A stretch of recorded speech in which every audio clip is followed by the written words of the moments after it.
Hey, everyday sniper fans, Frank here from Sniper's Hide, and I want to talk to you about the error budget and the wind target that we shot. A lot of questions coming up about this and how we translated it to miles per hour.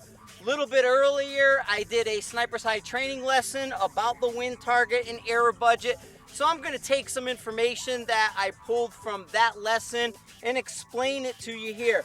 Now the winds have been kind of shifting back and forth today, but they are low. The problem is they're shifting from anywhere from 2 to 6 to 4 to 8, what have you. So I'm going to just simplify it. We had a 2-mile-an-hour low, we had a 4-mile-an-hour average, and we had 6-mile-an-hour gusts about an hour earlier. Our wind target has 0.2 mil wide targets. Red, blue, white, blue, red. So that gives you a 1 mil wide target at 675 yards. Real easy. 0.2, 0.4, 0.6, 0.8, 0.10. 1 mil. So with a 2-mile-an-hour, that's a 0.1 hold. So a 2-mile-an-hour would take you halfway in the center of this. So you could just hold the edge and that's going to give you a center hit. A 4-mile-an-hour is a 0.3 center hold. 0.3, 4 miles an hour. A 6-mile-an-hour wind is a 0.5 hold. So that's telling you where everything is in relationship to the target.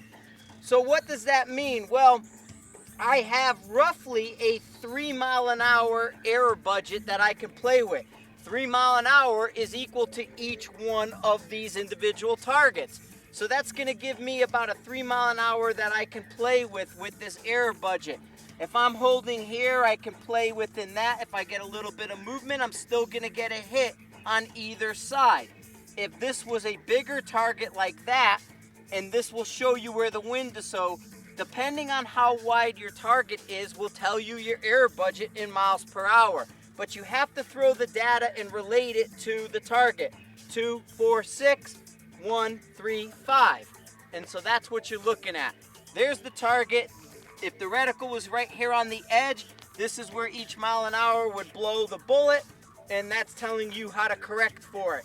So there's your error budget, and that's something you can look at. If you want more detailed information, Sniper's Hide online training, Sniper's Hide forum, we can talk about it. But this is basically what we were looking at with that target up close. Wind reading. Thanks for listening to the Everyday Sniper podcast. Thanks for stopping over at snipershide.com.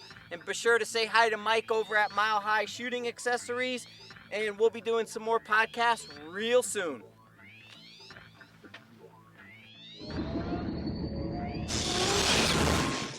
Make sure you flash mill that target first.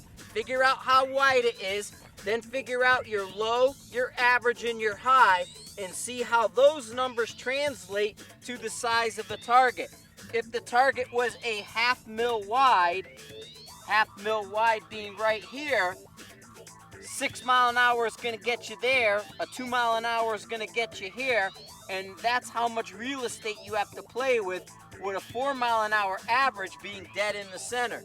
So a half mil wide target will take up this entire stretch of wind, where if the target becomes smaller, if it's only 4/10, well then you got to watch your gusts, because that's where it's going to mess you up. All this would shift into the center of the target, and then you would look at your plus and minus, which would shrink because your target has shrank. The bigger the targets, the more error budget you have. The smaller the target, the less error budget you have.